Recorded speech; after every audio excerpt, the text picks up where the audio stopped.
आपका 16 वर्ष पुराना एक लगाव है, जुड़ाव है वृंदावन से। और मैं यहाँ पे एक चीज़ आपसे पूछना चाह रहा हूँ कि जैसे 16 वर्ष से आप जुड़े हुए हो, वैसे तो आपको पूरा जीवन हो गया, जैसे आपने बताया कि बचपन संतों के बीच गुजरा है, वो सारी चीज़ें हुई हैं, और 16 वर्ष से तो आप वृंदावन से भी जुड़े हुए हो। हमारा तो कुछ ये 8-9 साल का होगा, लेकिन ये पूरा जैसे आपका अनुभव रहा, क्या अनुभूति हुई भगवान की? क्या लगा आपको कि हाँ साक्षात वृंदावन क्या है? और जो वहाँ पे जो हम जैसे जाते हैं, बिहारी जी हैं, राधा वल्लभ जी हैं, राधा रमण जी हैं, वो साक्षात भगवान है या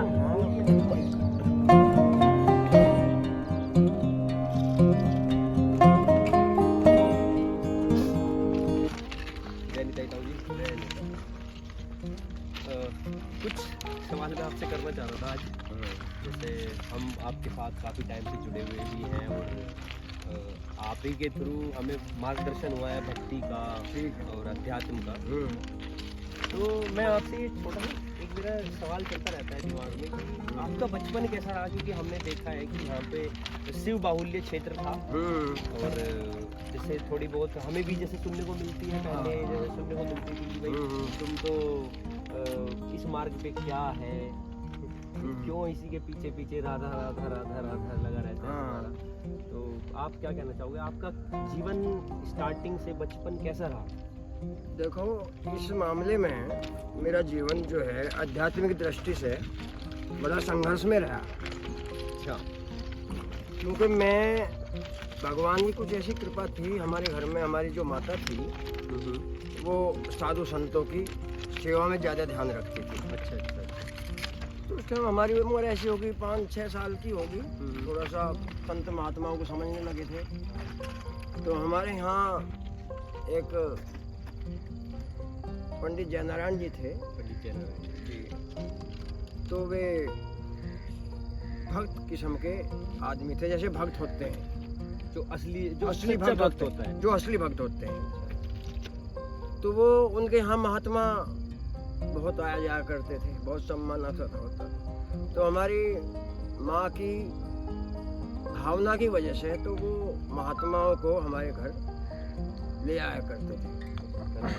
तो जैसा भाई हवन में घी घा भैंस मिलती थी, घी भी क्या जरूरत होती तो वे घी भी या कुछ अन्न कपड़ा कि अपनी इच्छा जाहिर करते थे। तो वो उनको अपनी जैसी श्रद्धा होती थी उसके अनुसार ही उनको दान में दे दिया करते। तो उसके बावजूद वो हमसे भी लगाव करते थे, तो हमें भी उनसे लगाव होता था। तो वे हमें फिर छोटे कोई अपना जैसे एक बच्चे को बाप पकड़ के ले चलता है, तो वो अगली हमारी पकड़ के पंडित जयनारायण जी के यहाँ ले जाया करते थे, और उनकी सेवा करने का हमें उस सेवा पता तो कुछ था नहीं सेवा का, लेकिन हाँ ये पता था कि ये महात्मा है। हाँ, बचपन में क्या पता कि ये क्या महात्मा है, और दृष्टि हमारी भावना एक भगवान के प्रति जरूर थी। अच्छा। उसके बावजूद हमें घर में जैसे जैसे उम्र बढ़ती गई, कॉलेज में स्कूल प्राइमरी में जाल लगे, उसके बावजूद फिर हमें घर में पूजा करने का शौक पड़ गया। अपनी छोटा एक जैसा आड़े होते हैं घर में, उसमें कोई फोटो लगा ली, उसके सामने जोत धर दी। तो इस प्रकार से हम जैसा बचपन में बच्चा करता है, तो हमें धीरे धीरे वो आदत थोड़ी सी अनुभूति होने लगी, आदत बनती चली गई। उसके बाद फिर हमें जैसे हम 10-12 साल के हुए, उसके बाद हमारे यहाँ एक श्री पंडित सिद्धत जी हरियाणा के एक पुजारी के रूप में हमारे गांव में मंदिर में आए। बड़ा शिव मंदिर जो बड़का में है, तो उसमें आए। तो उन्हें बच्चों से बहुत लगाव था। तो गांव के बच्चों को तकरीबन 40-50 बच्चे, 40 से 50 बच्चे, हाँ, उनको हम उम्र को सबको इकट्ठा करते, और शाम को आरती में सुबह वहीं नहाना, कुइया थी मंदिर में, वहीं स्नान करना, वहीं कपड़े सुखाना, वहीं महाराज जी की सेवा करना। शाम को फिर आरती में उसी प्रकार से अपनी खड़ाऊ के द्वारा नाचते भी थे मंदिर में। तो सबको उस समय भगवान शिव की भक्ति सबके अंदर थी। अब जैसा संत लोग कहते हैं, कलयुग केवल नाम आधारा, सुमर सुमंदर उतर ही पारा। तो ये पता लगा कि भगवान का नाम ही एक सर्वप्रिय साधन है जीवन को तारने के लिए। जैसा एक कवि ने भी कहा, क्षण भंगुर जीवन की कलिका, कल प्रात को जान खिले न खिले, मलिया चल की सुचि शीतल मंद सुगंध, समीर मिले न मिले। कलिकाल कुठार लिए फिरता, तन नम्र से चोट झिले न झिले, कह ले रे हरि नाम हरि रसना, फिर अंत समय में हिले नहीं। यानी अंत समय में भगवान का नाम अपनी जिह्वा पे, ऐसा एक जीव को अपने अंदर ऐसी वो भावना, ऐसी प्रैक्टिस कह लो होनी चाहिए, जो जीव भगवान के नाम की तरफ अपने आप ही बिना प्रयास के ही चलती रहे। आप अपना काम भी करते रहो और जीव से भगवान का नाम भी चलता रहे, तो ऐसे तभी अंत समय में जीव भगवान का नाम ले सकता है। जैसे ताऊ जी, मैं एक यहाँ बात ऐड करना चाह रहा हूँ। जैसे हम सुनते हैं प्रेमानंद बाबा जी को, तो वो भी यहाँ पे इसी उसमें एक बात कहते हैं कि आपका स्मरण, भगवान का नाम आपके अंदर, उसका स्मरण 24 घंटे होना चाहिए। हाँ, बिल्कुल होना चाहिए। 24 घंटे की स्मरण करेंगे जब तो मरते के समय जो आएगा, अब कभी कर लिया कभी नहीं कर लिया तो वो नहीं आ सकता याद। फिर जब उसका हम 24 घंटे स्मरण करेंगे तभी हम अंत समय में भगवान का नाम ले पाएंगे। शाम को जैसे हम सो रहे हैं और शाम को सोते वक्त हम भगवान का कोई जाप कर रहे जो हमें गुरुदेव ने दिया, जी जी, या नहीं भी दिया, तो अगर हम सो जाते हैं तो हमारा नाम वो निरंतर चलता रहेगा, निद्रा अवस्था में भी, वो टूटने का नहीं। अच्छा, जो सोते टाइम हम जो सोते समय, और हमें नाम करते करते, भजन करते करते तो हमें नींद आ गई, तो वो टूटने का नहीं, वो निरंतर निद्रा में चलता रहेगा। तो बताते हैं संत, भगवान शंकर की भक्ति के बाद भगवान कृष्ण की भक्ति मिलती है। अच्छा, मतलब जैसे हम शंकर जी की भक्ति हाँ, करते हैं, उनके बाद ही हम भगवान कृष्ण की भक्ति। शंकर जी के प्रिय हैं राम जी जी और कृष्ण जी। अब जीव उनसे भक्ति के बाद उनसे मांगता है, प्रभु मुझे आप वो चीज दे दे जो आपकी अति प्रिय हो जी। और भगवान शंकर की अति प्रिय राम या कृष्ण की भक्ति है। तो पूर्ण पुरुष भगवान केवल श्री कृष्ण है, बाकी सब उनसे नीचे। मतलब आपका कि जब हम पूर्ण तरीके से, पूर्ण मन से भक्ति करते हैं भगवान शंकर की, तो हमें प्राप्ति होती है भगवान कृष्ण कृष्ण की या राम। तो साक्षात हम, अगर हम जुड़े हुए हैं अभी, जैसे वृंदावन से हमारा लगाव है, वो सब चीजें हैं। अच्छा, मैं इसमें एक बात और बताऊं, जैसे ही मैं 5-6 साल का हुआ तो मुझे इसमें बहुत रोड़े मिले समाज की तरफ से। अच्छा। हाँ, तो जैसे वैसे आस पड़ोस वाले होते हैं परिवार के वे लोग, उन्होंने, हम जैसे मंदिर में जाते थे भगवान, जैसे वो पुजारी के साथ लगे हुए थे सब, तो सब उपवास करते थे, उपवास करते थे वो। तो ये कहते थे, ये तो भाई पुजारी बनेंगे, ये तो भाई करके नहीं खानेंगे, ये तो बदमाश बनेंगे, ये तो भाई, जैसे हमें सुनने को मिलता है जैसे सुन। हाँ, तो भगवान की कृपा से ऐसा हुआ कि उस समाज के उसका उपहास का हमारे ऊपर कुछ नहीं फर्क पड़ा, हमें विचलित नहीं होने दिए ठाकुर ने। ठाकुर जी की कृपा थी, उनकी ऐसी कृपा थी, हमें विचलित नहीं, हम उस समय को ऐसा पार कर गए जैसा एक गाय नदी को पार कर गया। उसके बाद फिर ऐसा आया कि भाई हमें शादी हो गई, शादी होने के बाद में फिर हम जो है नौकरी में चले गए। उसके बाद हमारा वही रूटीन चलता रहा, लेकिन वहाँ इतना सानिध्य संतों का नहीं मिला दिल्ली में, क्यों, कुछ तो रोजगार बन गया, कुछ भाई रोजगार की वजह से कहीं आ जाना। उसके बाद फिर हम सन 1989 में रिटायरमेंट होने के बाद में हम अपने गांव में ही आ गए। उसके बाद फिर हमें संतों का सानिध्य मिला। हमारे एक ओल्ड गुरु भाई हैं, उनके सानिध्य में रहने लगे, तो हमें फिर वृंदावन धाम की प्राप्ति हुई उनके द्वारा। ये जैसे आपकी वृंदावन धाम की जो प्राप्ति है, ये कितने वर्ष पुरानी है? ये हमारी है तकरीबन 16 साल मान के चलो। अच्छा, 16 साल साल पुरानी है। तकरीबन हमें वृंदावन धाम से जुड़े हुए तो हमारे। क्या ऐसी मतलब आप तो उसी बाहुल्य क्षेत्र आपने बताया जैसे, और शिव की भक्ति भी अच्छी थी, आपने बताया संतों की सेवा भी की, संतों का साथ भी मिला, हाँ, तो क्या ऐसी प्रीति हुई कि आप फिर वृंदावन से जुड़ गए? बस वही बात आती है ना भाई, भगवान शंकर से भक्त तो यही कहता है, प्रभु आप मुझे वो चीज़ दे दो जो आपकी अति प्रिय हो। और उनकी अति प्रिय है भगवान श्री कृष्ण या राम। शंकर प्रिय मम द्रोही, शिव द्रोही मम दास, ते नर करहीं कल्प वृष, घोर नरक में वास। उधर भगवान शंकर भी ये कहते हैं, अब जो राम द्रोही है मेरा भक्त है, अच्छा, वो मुझको नहीं पा सकता। उधर भगवान राम कहते हैं जो शिव द्रोही है वो मेरी भक्ति है, मुझको नहीं पा सकता। अच्छा, जो इसलिए एक दोनों दूसरे आपस के में द्रोही हैं, भक्त वो पा नहीं सकते। हैं, नहीं पा सकते। ये भगवान शंकर भी कह रहे हैं जो रामद्रोही है मेरा भक्त नहीं हो सकता, और राम जी कह रहे हैं जो शिवद्रोही है वो मेरा भक्त नहीं हो सकता। शंकर की भक्ति के बाद ही राम की या श्री कृष्ण की भक्ति प्राप्त होती है। और कृष्ण की भक्ति जब प्राप्त होती है, जब पहले राधा जी की भक्ति करोगे।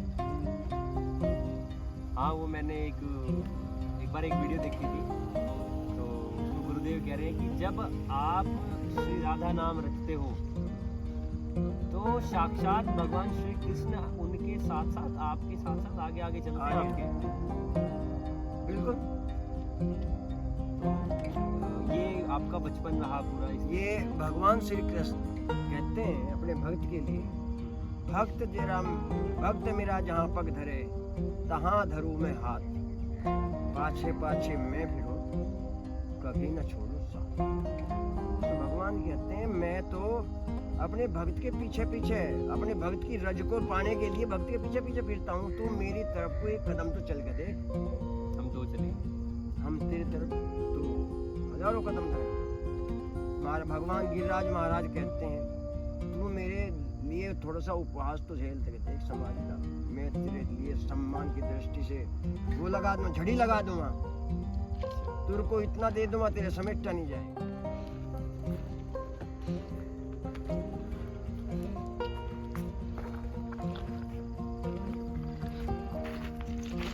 ताऊ जी, जैसे आपका 16 वर्ष पुराना एक लगाव है, जुड़ाव है वृंदावन से, और मैं यहाँ पे एक चीज़ आपसे पूछना चाह रहा हूँ कि जैसे 16 वर्ष से आप जुड़े हुए हो, वैसे तो आपको पूरा जीवन हो गया, जैसे आपने बताया कि बचपन संतों के बीच गुजरा है, वो सारी चीज़ें हुई हैं, और 16 वर्ष से तो आप वृंदावन से भी जुड़े हुए हो। हमारा तो कुछ ये 8-9 साल का होगा, लेकिन ये पूरा जैसे आपका अनुभव रहा, क्या अनुभूति हुई भगवान की?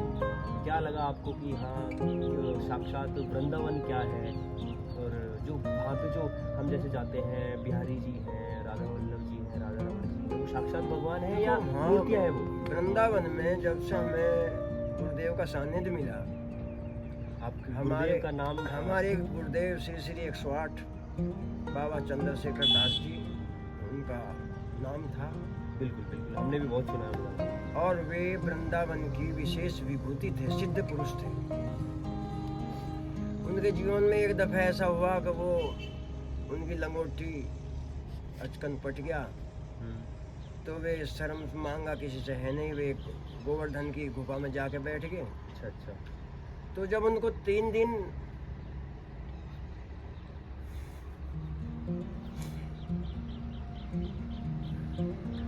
उनको भूख के प्यासे भजन करते हो गए, तो एक राधा जी बालिका के रूप में यहाँ आई। तो उन्होंने एक संत को पकड़ा, उनको यहाँ फलाने बाबा जी हैं, भूखा में भजन कर रहे हैं, आप उनको जानते हो?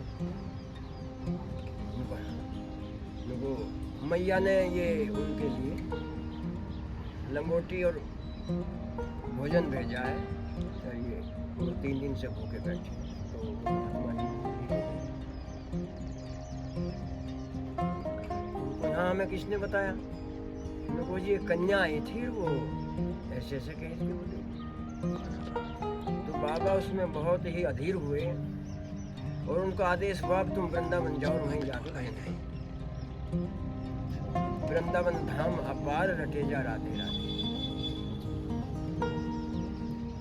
तो हमें वृंदावन में जाने के बाद में, गुरुदेव का सानिध्य मिलने के बाद में, फिर हमें वृंदावन में जाने के बाद इतनी विशेष शांति और अनुभूति हुई कि जी यही नहीं करता वृंदावन को छोड़ दो।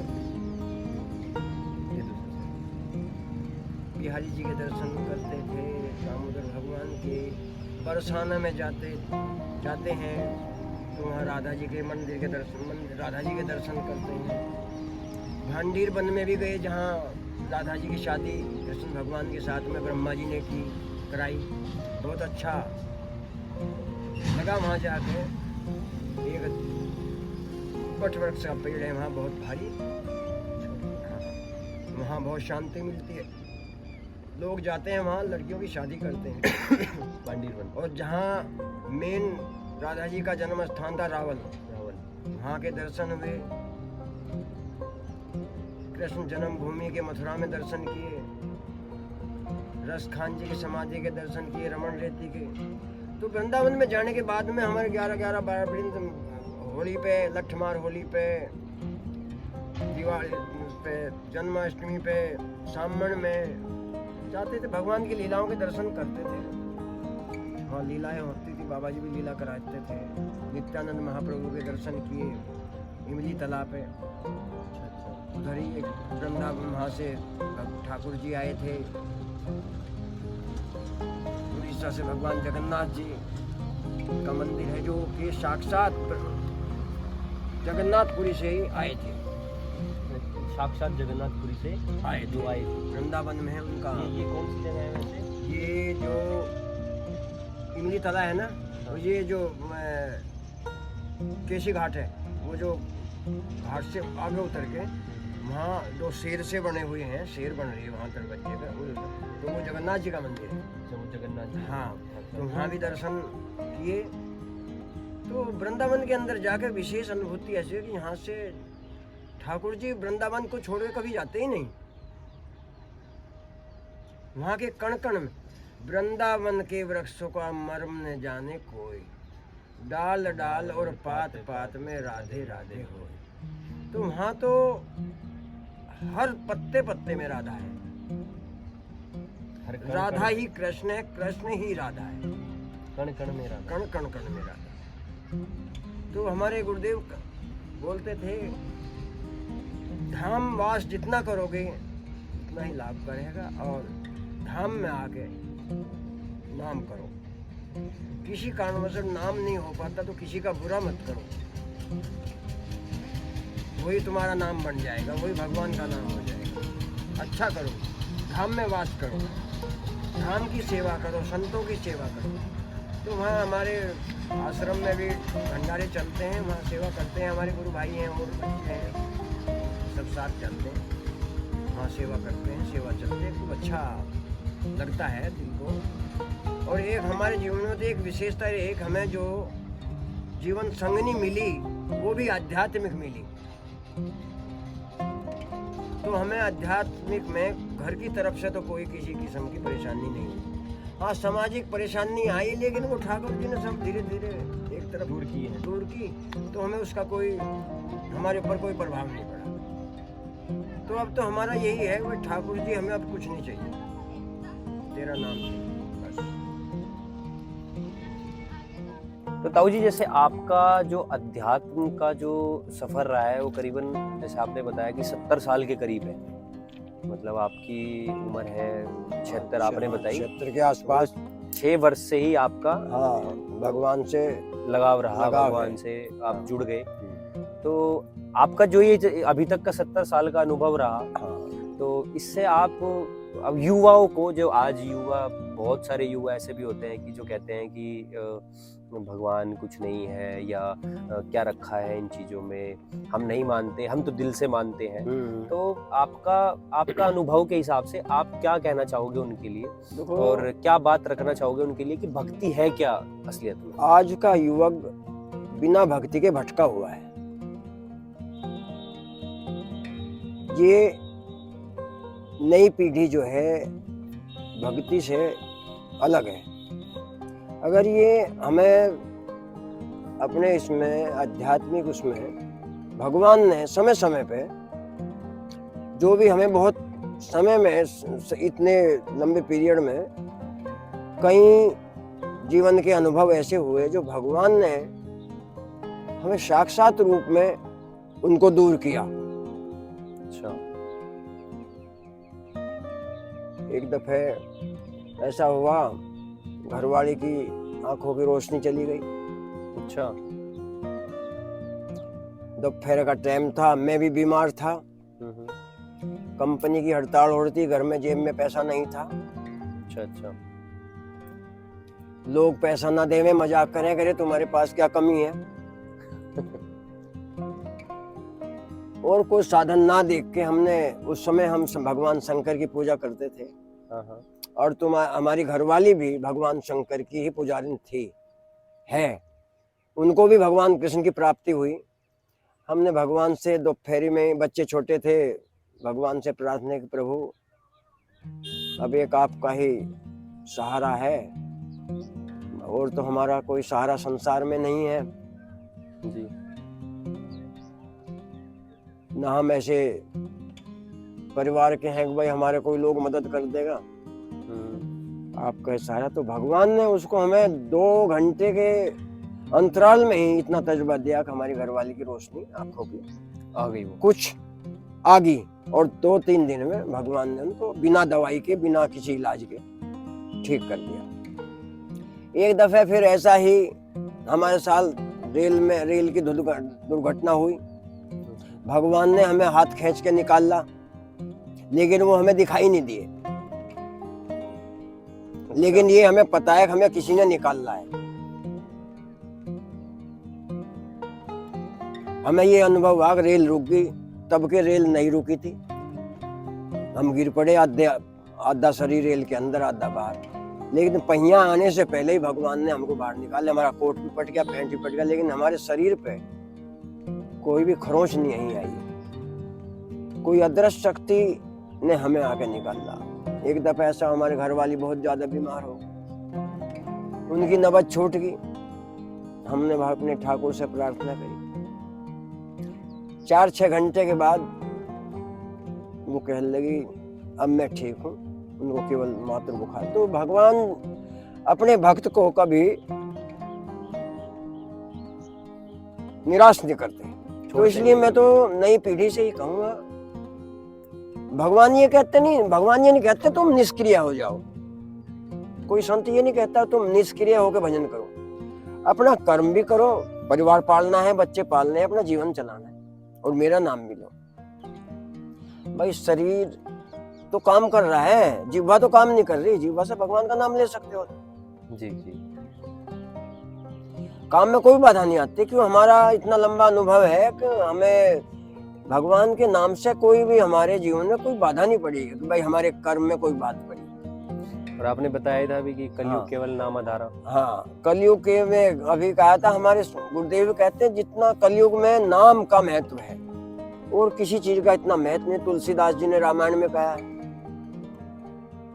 तो कलयुग केवल नाम आधारा, सुमर सुमर मर उतरैया। तो नाम ही एक ऐसी ताकत है जो जीव को हमेशा एक बेहतरनी समझो, उसको अपना हर परिस्थिति में उसको हर मुसीबत से बचा कर रखती है। ये मेरा अपना अनुभव है। तो मैं तो बच्चों से ये कहूंगा, भाई इस संसार की उसको छोड़ दो, लोक लुभावन उसको, भगवान में ध्यान रखो और अपना कर्म करो जो भगवान ने दिया है। अपने बच्चों, भगवान ने ये नहीं कहते तुम निष्क्रिय हो जाओ, बच्चों मत करो, शादी मत करो, ऐसा कहीं नहीं लिखा हुआ। संत कहते हैं कि भाई तुम निष्क्रिय संत बन जाओ, माड़ा रटो, नहीं। अपना कर्म करो और भगवान का नाम लो। जी जी जी। बस यही है कि नाम रट हम करते रहें बस। भगवान का। और अपना कर्म भी करते रहो। बिल्कुल बिल्कुल। तो ताऊ जी बहुत अच्छी वार्ता रही आपके साथ। जय जय राधा वल्लभ श्री हरिवंश। जय श्री राधे।